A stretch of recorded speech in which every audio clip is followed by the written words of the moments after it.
You're listening to the Time to Level Up podcast. I'm your host, business life coach Andrea Liebross. I help women in business commit to their own growth personally and professionally. Each week, I'll bring you strategies to help you think clearly, gain confidence, make your time productive, turn every obstacle into an opportunity, and finally overcome the overwhelm so that you can make money and manage life. Let's create a plan so you have a profitable business, successful career, and best of all, live with unapologetic ambition. Are you ready to drop the drama and figure out the how in order to reach your goals? You're in the right place. It's time to level up. Let's do this.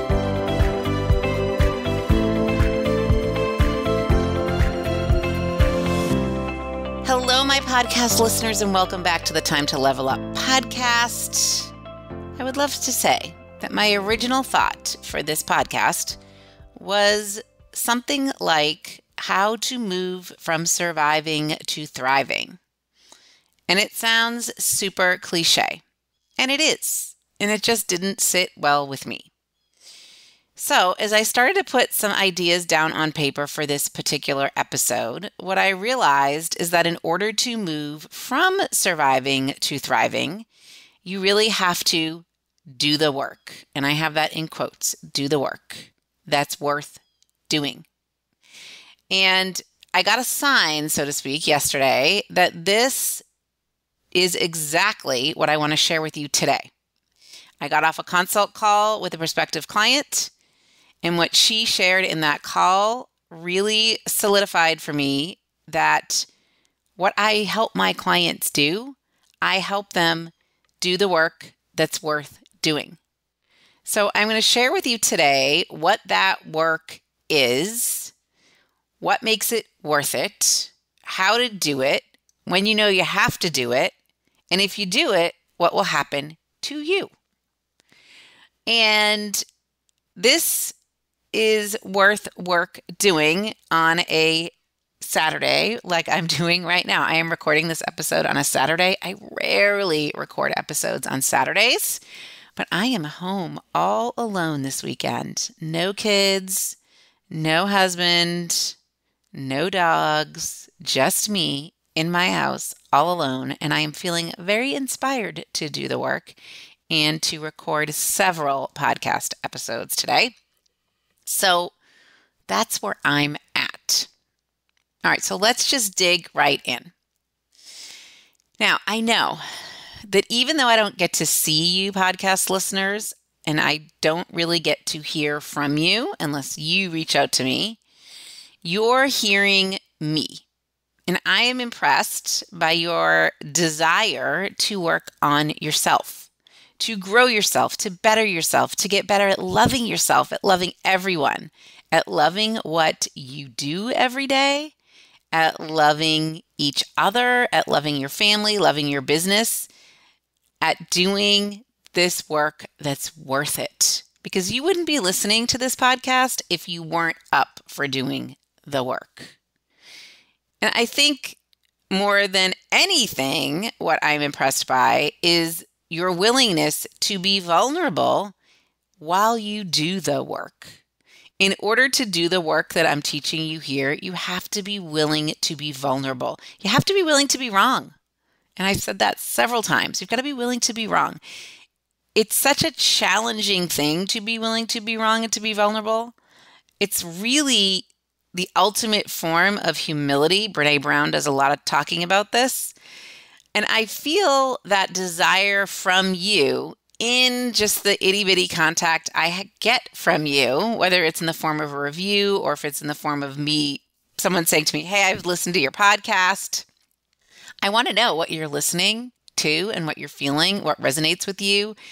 And I think I already know that you're willing to do the work. So always feel free to drop me a direct message on Instagram or on LinkedIn or Facebook, or send me an email. Let me know what is resonating with you. I want to know. All right. So today we're going to talk about doing the work And this is the work that really creates a thriving you. So when I thought about surviving to thriving, I thought, okay, how do you get over that bridge from surviving to thriving? And it's about doing that work. And I sometimes say to you on the podcast or to my own clients something like, well, that's the work you have to do. So I'll be coaching someone and they'll figure out what's really going on in their minds, what's really happening in their brain, where they're stuck, why they're stuck, what they need to do to progress from that place of stuck or from that place of just surviving the day. And I'll often say to them, and this is the work worth doing. This is the work you need to do, and it's worth it. So what that work is and why it's work worth doing, we're going to talk about. And I do this work with my clients inside Committed to Growth, inside the Runway to Freedom Mastermind, inside all the masterclasses I teach and the VIP days. On this podcast, we're always doing this work, and there are stages to this work. For example, the women in Committed to Growth are at a different stage than the women in Runway to Freedom Mastermind, but they're all doing the work. So as you listen to this episode as well, kind of identify yourself. Like, is this the kind of work I need to do? Is this the kind of work I need to do? Because it'll help you kind of identify where you are on that continuum. So the work we're talking about is not the work that most people think about when they might use that phrase. This is work worth doing. When most people hear the word work, they think about some kind of action that they might need to take, something they might need to do, some way they might need to exert themselves or create something or write something or lift something. Work equals action. And there's usually an exertion factor to it. And it's work in the world that most people, in most cases, take. But when we're in the coaching world, that is not the type of work we're talking about. Okay, so I will give you an example. Start off with this example of this consult call yesterday. I'm going to call this woman Julie.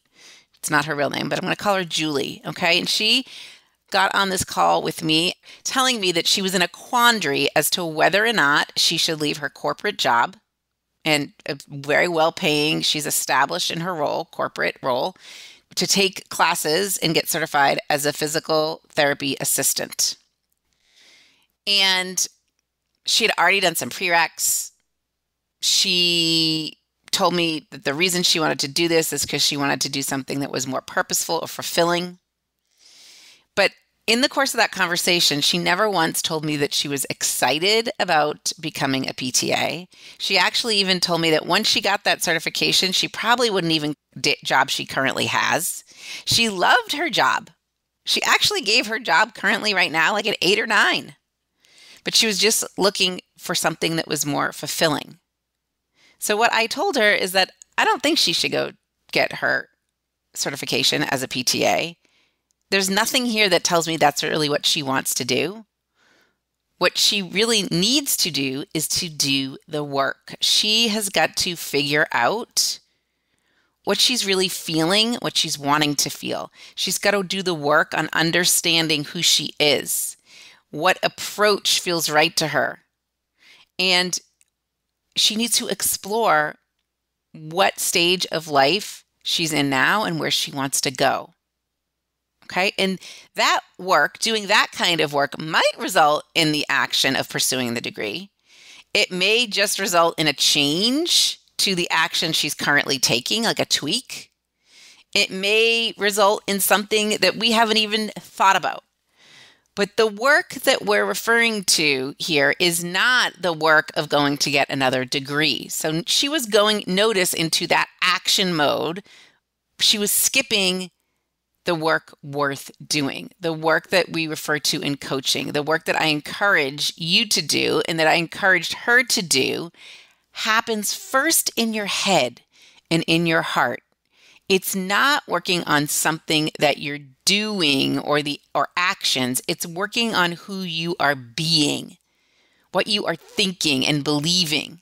It's working then on how you're feeling. And it probably is more difficult work in most cases than the actual physical execution of work or how we show up and create what happens on the outside of us. Okay, so she was skipping this step of doing this thought work and going right to the action. And I said, hold up. We need to do this work first. And she heard me. She understood me. She's like, you know what? You're totally right. I've been avoiding doing what really is the harder work. I thought this might be a quick fix. So if you're new to me, and I already totally lost you, then two things you can do. You can get the podcast roadmap, AndreaLiebross.com/podcast-roadmap / again, and listen to the 8 episodes on there that I have you listen to. And you can catch that link in the show notes. You could also read a few of my blogs, AndreaLiebross.com/blog/ to get a better understanding of where I'm coming from. Again, link in show notes. But hopefully I haven't lost you yet. Okay, hopefully this is making sense. Work worth doing means this is worth changing your beliefs around. It is worth tackling limiting beliefs. It is worth seeing what you're really thinking and feeling or wanting to think and feel and where you want to go. It is not just skipping ahead to the go. It's like Monopoly when they say pass go. What do they say? Pass go? Skip go? Skip home? You know what I'm saying? You know what I'm talking about. Like you're skipping ahead. Nope, we can't skip ahead. We've got to do the work worth doing. Okay.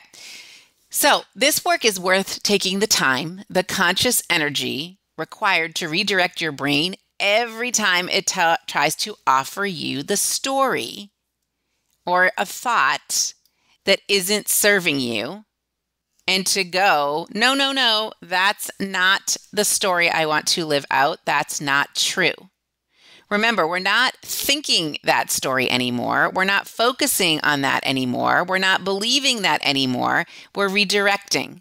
And as you do that, you rewire the neural pathways in your brain. This is truly science, okay? This isn't like super woo-woo, okay? This is really neuroscience. And this is literally how the brain works. We have to rewire the neural pathways. We have neuroplasticity. Okay, so an example, a real life example of neuroplasticity is you taking the same route to work or school or family member's house that you've taken forever. And then all of a sudden, the highway department decides to put a roundabout in the middle of the road, to close a road, to change the traffic pattern, and you have to go a different route. You have to retrain your brain to go that way. And then our brain will prune the synapses that we aren't using anymore. It will take away the option of going down that old road. Okay. And I believe this really happens at night when we sleep, but I don't know. I'm not a doctor and I'm not a scientist. All I know is that the neural pathways that you no longer use, after a while, your brain says, well, we can just drop that one. It's not necessary. It's taken up space and we don't use it anymore. So as you get rid of thought patterns that aren't serving you, and you instead focus on new ones, eventually you do become a new version of you. So Julie, you need to become a new version of you. Okay. Because this thought that going to PTA school is going to serve my desire to be more purposeful, I don't think that's actually serving you. We do this pruning all the time, and most of the time we do it unconsciously. And we become slight different versions of ourselves in various ways. So doing work worth doing means that we're going to now do it consciously. We're going to consciously redirect the brain and create a new neural pathway that will give us a new, hopefully in the long run, automatic belief system, which will generate useful emotions, which will help us be who we want to be in the world, which will help Julie be the Julie she wants to be, which then leads us to useful actions that really serve us and ultimately give us exactly what we're looking for. So you following me? So this is all the work worth doing. in Committed to Growth, most of this work worth doing that we do has to do with our personal lives. Inside Runway to Freedom, this is the work worth doing inside our business and making sure that our business aligns with our personal life, right? Because just because it's the way we've done our business or operated in the past, if anyone inside Runway to Freedom Mastermind has raised their hand and said, hey, look, I want to create some new neural pathways that might be even better and kind of cut off some of those old, prune those synapses that we don't need to use anymore. Now, there is work that's not worth doing.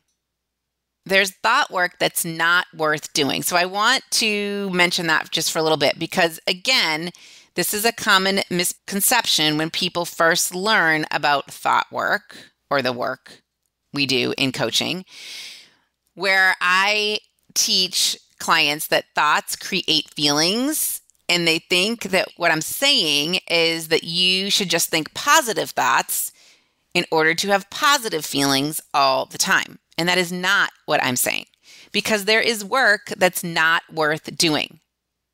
Okay, now we could just try to think positive thoughts all the time and click our heels and think positively, but that I don't think that's really what we want to do. Okay, now it's technically possible because we do have control over our brains, but I just think it would be really exhausting, and actually I don't think it would really serve us. Even beyond that, even if we set aside the fact that it would be exhausting and challenging and wouldn't serve us, there are just certain things that it makes sense that you would want to think negatively about and feel negatively about. You wouldn't want to do the work. So here's an example. When I have a client that tells me that their child is struggling, or a spouse is struggling, or maybe a boss or employer or contractor is abusive in some way. Let's just say that's it. Let's just say it's a person that's verbally abusive to you.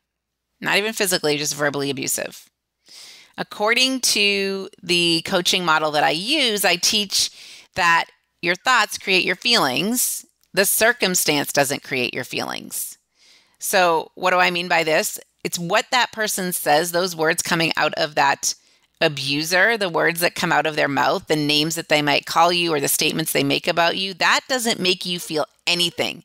Your thoughts about what he or she said, about yourself in the situation, those thoughts are what make you feel bad. That's true. But it's not worth doing the work to change your thoughts in this particular situation.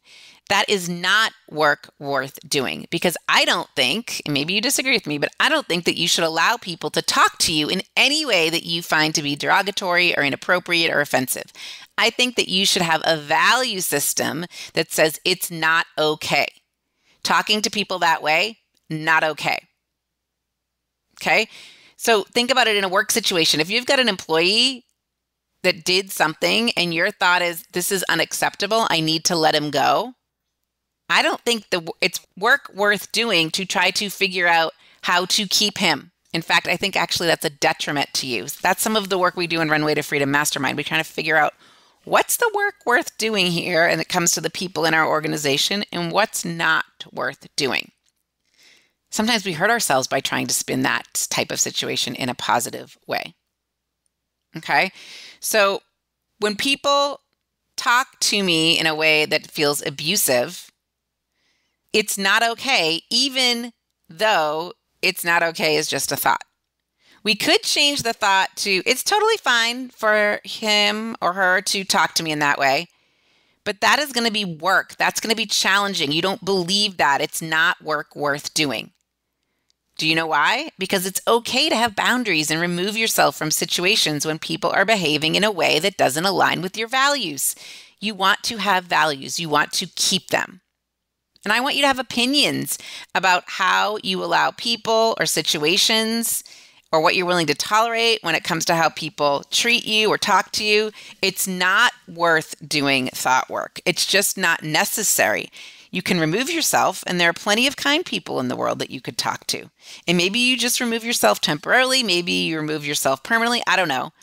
That's where we have to do coaching to figure that out.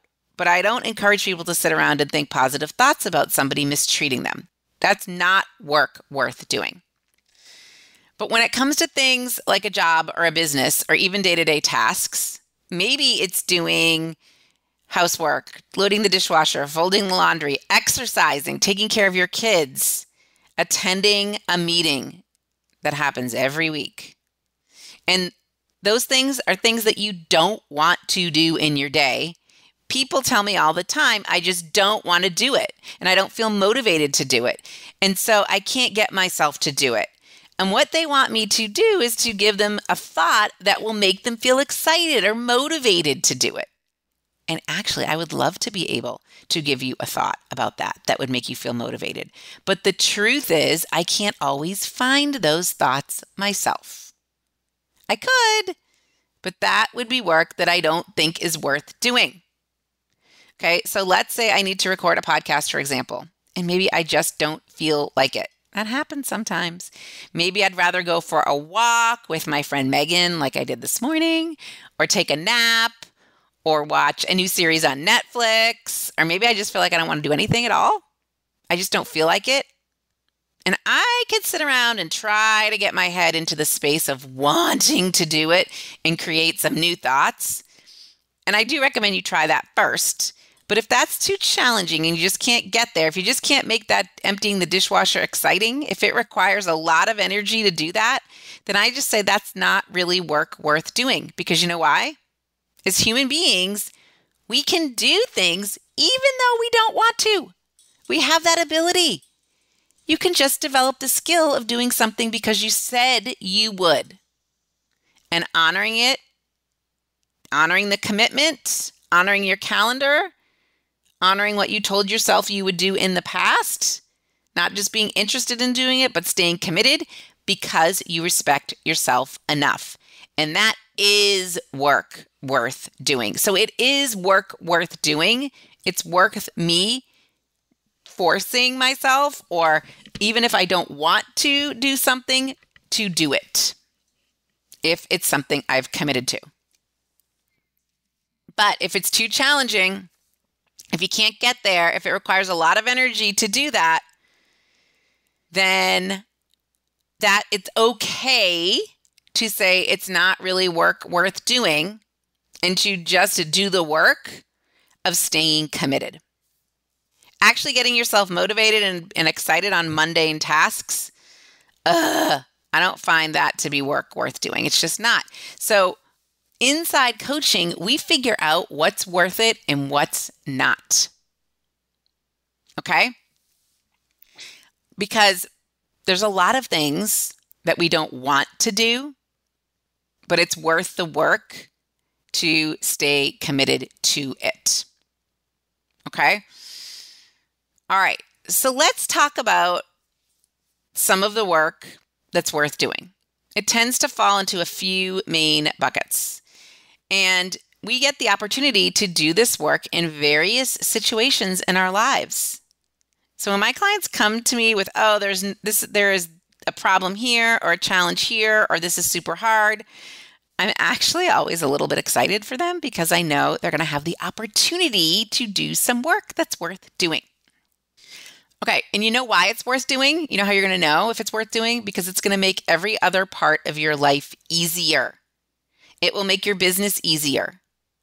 It will make your experiences easier. You'll experience the world differently.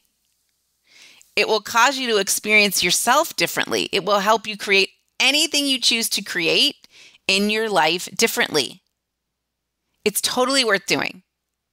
Let me give you a few examples. Okay. Number 1, coming to terms with difficult people. Learning to love people who don't even like you. Again, I am not talking about tolerating mistreatment or tolerating people that you think you need to let go of in the workplace. I am just talking about maybe they're just a little judgy. Maybe they don't behave in the way that you think they should behave. Maybe you have a judgment of them. Maybe you're jealous of them. Maybe you're threatened by them. Or maybe you think they're jealous or threatened by you. Okay, so I'm not talking about verbal abuse or anything like that. I'm just talking about the majority of difficult people in our lives, which either we have judgment of them or they have judgment of us, or in many cases, both. Learning to love and embrace people and just be compassionate with people and understand that sometimes people struggle. And when they struggle, when they behave a little funny or a little bit inappropriately, learning to love them is work worth doing. The better you get at loving other people, regardless of who they are and how they choose to behave, what they believe, and all of that, the more amazing and expansive your world becomes. I'm telling you because this is true. Okay? Think about it. Think about what would be more useful, to be offended easily or to be really almost never offended. What would serve you better? It doesn't mean that I want you to change your values, but it means that you might become a little more inclusive. And it might make your world a lot better. So by learning to love people for who they are and not letting them ruffle your feathers, you can learn from all these people. And I get to know so many people in my business and just personally because I appreciate and love people who are different than I am and have totally different values than I do. And live their lives totally differently than I do. My husband's a great example. Like practices a different religion than I do, but I have learned so much from him. Some of my closest friends couldn't be more opposite from me. And it doesn't mean that I'm, again, abandoning my values. I keep my values. I choose who I want to be and how I want to talk and act and think and live. But I respect these others in their agency to choose for themselves as well. I don't have a lot of judgment. Okay. Now, there are topics that are harder for me to not be judgy about. But for me, being offended comes from not really seeing what someone else might be seeing. Okay. I'm pretty good at this, and I'm pretty good at letting go and just accepting that I get to love them and embrace them and learn. And I think that has expanded my life and my world in really amazing ways. So work worth doing is coming to terms with difficult people. Jody Moore is a really great coach on that. Okay, here's number 2. Learning to love and embrace yourself is work worth doing. This is why, again, when my clients fail at something, I'm a little bit excited, okay? Because now I have the opportunity to do some work with them that's really worth doing. And this is why I love helping entrepreneurs. This is why I push entrepreneurs and business owners inside the Runway to Freedom Mastermind. This is why so many things that we choose to embark on in our lives, like create a business, are just opportunities for failure. I think I just read another statistic, a different statistic. I mentioned one on last episode, that half of businesses fail within 5 years. Okay. Someone told me yesterday that her favorite podcast episode is the one on learning to love failure. And I will link that one up in the show notes as well. Go listen. But when we fail, then we have the opportunity to do some work that's worth doing, which is loving yourself no matter what, having your own back, noticing where you've fallen short, mistakes, weaknesses, and making them either opportunities to learn or win. Can I be there for me? Can I be there to support me in difficult times? That's work worth doing. Learning how to be there for yourself and developing a healthy relationship with yourself, a healthy relationship with your body, with money, with food, with people. Okay. So how to know if you're learning to love and embrace yourself is work worth doing. I think an example of a place where you might recognize it's time to do this work is if you feel like you are burnt out. Burnout is a really serious health issue for women because between juggling a business and relationships and kind of being Julie McCoy cruise director for the family, both like their activities and emotions, it's really no wonder why women are stressed and drained. And burnout can look like different things. It can look like being exhausted physically and mentally depleted. It might look like feeling apathetic about something that you were really excited about once. I mean, you might dread doing everyday tasks or feeling irritable or cynical. You might feel like you can't deal or cope because there's nothing left in your tank at the end of the day. Coaching another client yesterday who's building a house, not me, and she said to me, I just can't get excited about this anymore. And that's kind of a sign of burnout in the building process. But even mild burnout can impact your life in devastating ways. And many years ago, when I was running a different business and it was what I thought busier than ever, I also had my kids in that age where they are so needy, and I had a giant list of personal things going on, and I found myself getting really irritated over small things and struggling to sleep and resenting what was going on, the circumstances, even though I was sticking to my self-care routine, which I'm pretty good at. But I had to take a hard look at myself and realize that these were the symptoms of burnout. I see this in my clients sometimes. And then they discover, I'm actually thinking of a specific client right now, in her job, she has figured out probably in, how long have we been working together? Maybe 2 months. She's figured out that really what's happening is that she's burned out in her job. And it's been a discovery, it's been a wake-up call to pull back in some areas, to create stronger boundaries in business, to get back to what she knows works, which is making decisions for herself from a place of joy and pleasure. This is work worth doing. So shout out to Jill if you're listening. This is work worth doing. It requires you to learn and love and appreciate yourself. And I think she would say she's doing that. So if you're headed towards burnout, you're already there, you are a great candidate to do this work, to maybe invest in coaching like she did and do the work. Okay? Pleasure is the antidote to burnout. And remember, one of my favorite sayings is, how can we make this simple, doable, and fun? So I want you to replenish you so you can operate from that place of pleasure or joy or fun. Because if you've got goals and dreams like she does, like Jill, I want you burning strong, not burning out. That is work worth doing. Okay, here's the third type of work that's worth doing. So remember, we had work dealing with difficult people, work loving yourself and recognizing if you're feeling burnt out. And the third type of work worth doing is getting out of being stuck in your day-to-day, or maybe with your busy badge on, and not being future focused. And what do I mean by this? Well, sometimes I notice in my clients that they have a big goal they would love to accomplish. And this could be a financial goal, a business goal, a relationship goal, a health goal.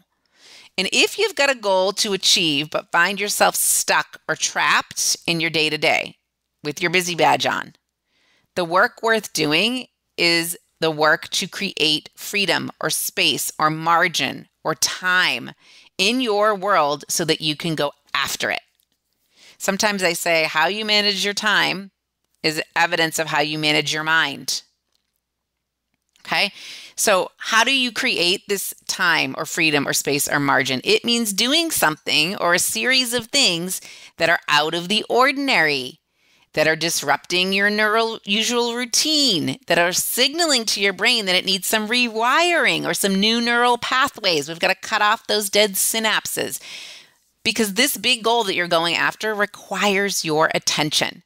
And when you choose to actively seek freedom from your day-to-day so that you can attend to what you want to attend to, you unlock part of your brain that helps you achieve that goal without sacrificing your pleasure or productivity or sanity. You get creative, you get curious, and you figure it out. That is work worth doing, figuring out how to disrupt your routine and the status quo so that you can be more future focused and move towards something versus away.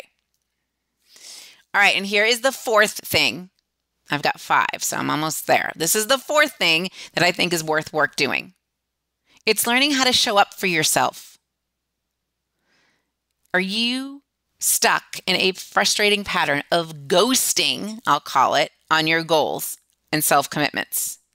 So this would look like you have no problem showing up for your clients and colleagues, often going above and beyond expectations. You have no problem actually even showing up for your family and doing the most and over-delivering and serving as household CEO, person to handle all emotional and physical workload in the house.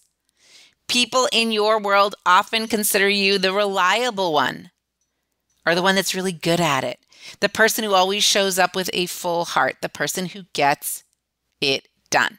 And yet, when you give and give and give when it comes to others, deep down, you are not applying that same level of commitment to your own goals or dreams or desires. You're ghosting on yourself. Okay, you even trust yourself to follow through on commitments to others. Maybe even pride yourself, but following through on your own goals? No way.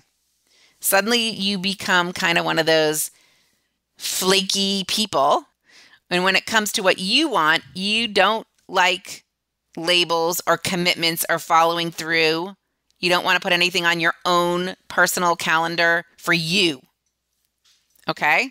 Someone said to me yesterday, and we were talking about rewards. She's like, I'm so bad in rewarding myself. I just feel like I shouldn't be spending time on it.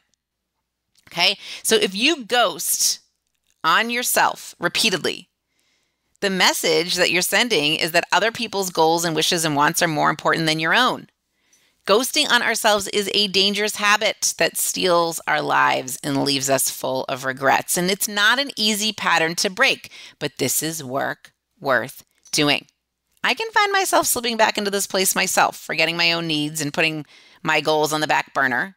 But it really takes awareness and inner work to break the habit. So the work worth doing is learning how to treat your commitments to yourself seriously. Because when you stop ghosting on your own goals, that is when incredible things start to happen. Okay? So not ghosting on yourself means taking trips, wearing what you want to wear, having holidays and special occasions that you want to have, setting boundaries and sticking to them, following your passion projects, doing whatever you find peace, joy, freedom, and delight in. Now, I know ultimately what it's like to fall into that pattern of serving everyone else but yourself, but I refuse to disrespect myself and my desires. So I have done the work. This is work worth doing. Okay? If you are ghosting on your business goals, you need to be in that Runway to Freedom Mastermind, where we will learn how to not ghost on our business. If you feel like you're ghosting on your self-care, you need to be in Committed to Growth, where we learn how to not ghost on ourselves, how to reach the health, wellness, relationships that we want to have. All right, number 5, last one, the work worth doing. Work worth doing is creating your own luck, or as Dan Sullivan might say, getting out of the gap and finding the gain. And if we were in the gap, we are comparing whatever our current reality is to the ideal. We're always going to be in lack, scarcity. We're always going to feel we have fallen short, or life has shortchanged us, or something's gone wrong. That's a gap. And a lot of times we just say, I'm not lucky. I have no good luck. I've kind of always been fascinated by luck. As a podcast, again, on creating your own luck. Go listen. We'll link it in the show notes. So I love talking to people who have experienced lucky streaks, it appears to be a lucky streak, whether it's financial luck or romantic luck or career luck. And if you look for the patterns from these lucky people, what you'll find is that they really create their own luck. If we're in a gain mode, we're comparing whatever's going on in reality to where we used to be, and we're noticing the progress. We're not noticing the shortcomings. We're looking for opportunity. We're creating gain. We always feel grateful and abundant and delighted and excited. People who do the work that's worth doing to create luck and bring to life what they crave, they gain. They create conditions for success. They're assertive. They're audacious. They don't wait around for others to make things happen or give them permission. So creating your own luck can look different depending on your goals. I mean, it could look like asking for opportunities, like pitching yourself to a podcast, or taking over control of what you want, like publishing a book instead of waiting around. Okay, if it's money goal you're after, if you decide you want to make $1,000 and you make 800 and you're disappointed that you fell short of your goal, then you're in the gap. But if you choose to be delighted because you just made 800 and that's a lot of dollars and not almost 1,000, then you have 800 more than you had at the beginning of the month or whenever you set the goal, then you're living in the gain. And living in the gain is the way to create more of anything you want in life. And being delighted about your 800 is really the way to get to the 1,000 the next month. Not being hard on yourself for falling short or being disappointed that you didn't hit your goal. This is work worth doing.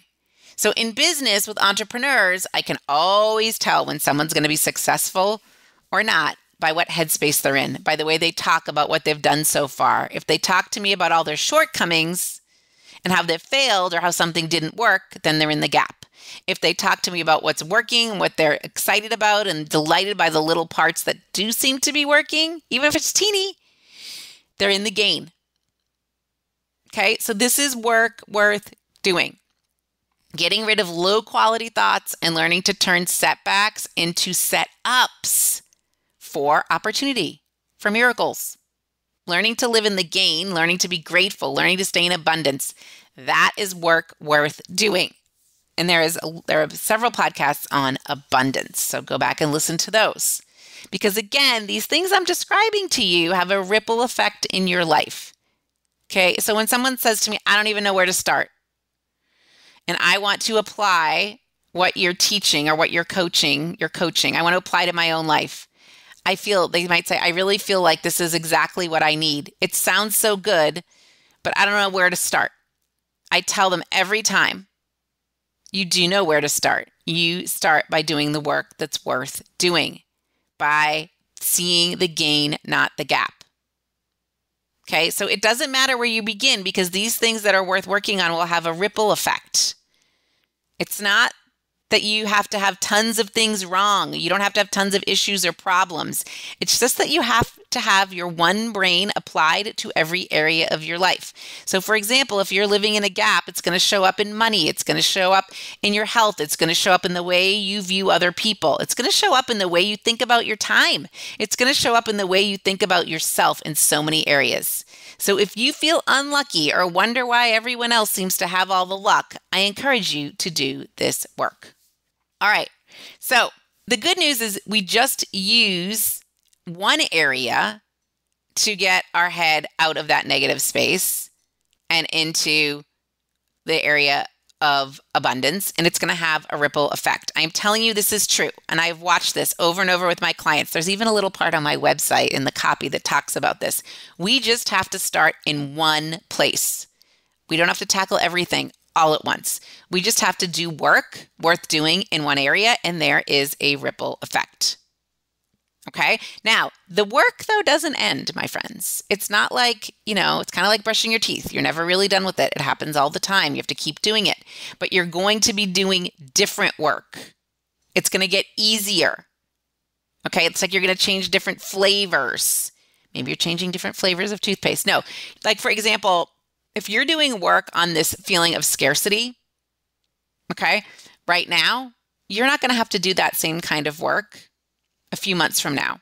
You might have to do it sometimes, but that's not what your focus is going to be. You're going to switch to a different focus and do the work worth doing in a different area. Okay, so more good news.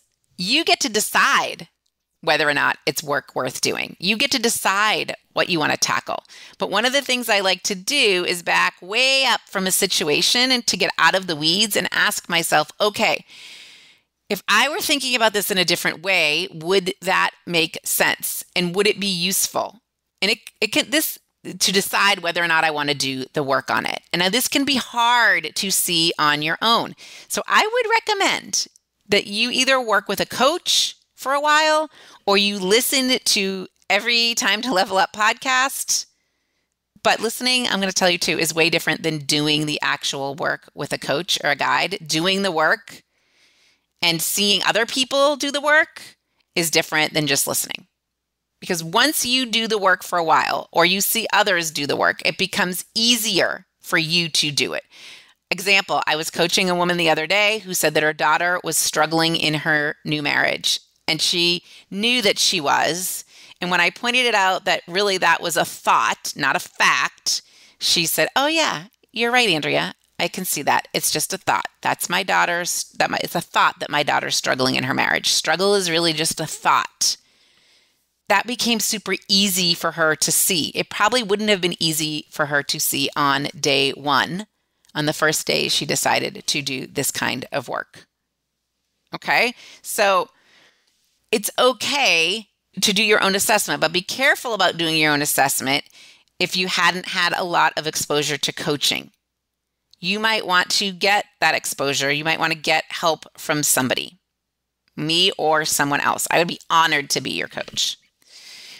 Another example, another woman I was coaching on why she was having a hard time gaining momentum in her business. She's a perfect Runway to Freedom Mastermind candidate.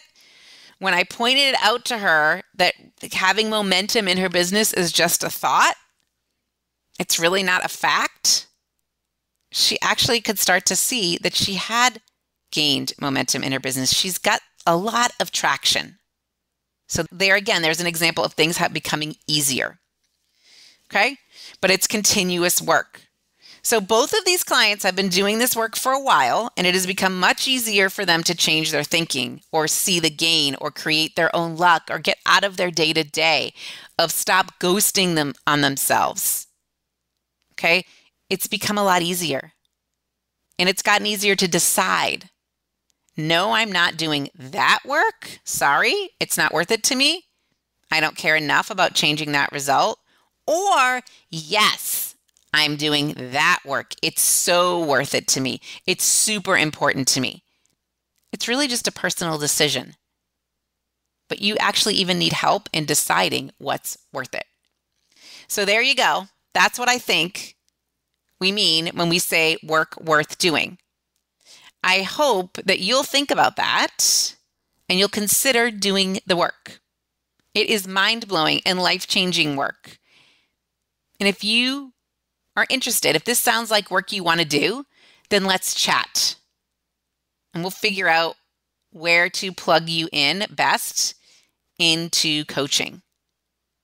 All it requires is just a conversation.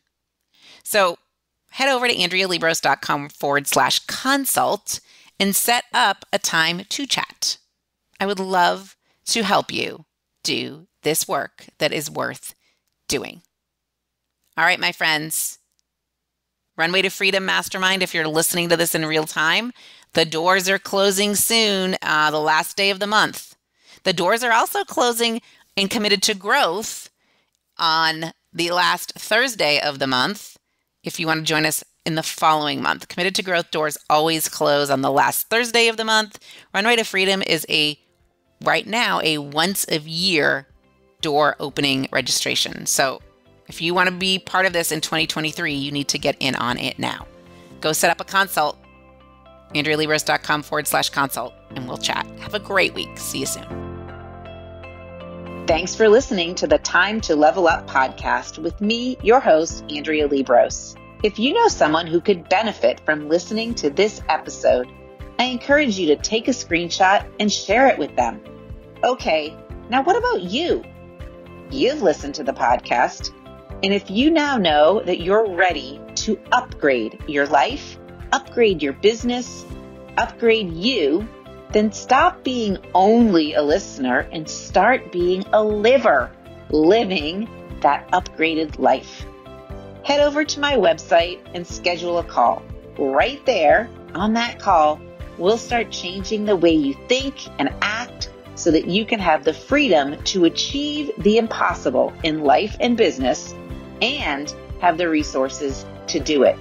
You deserve an upgrade. Let's do it.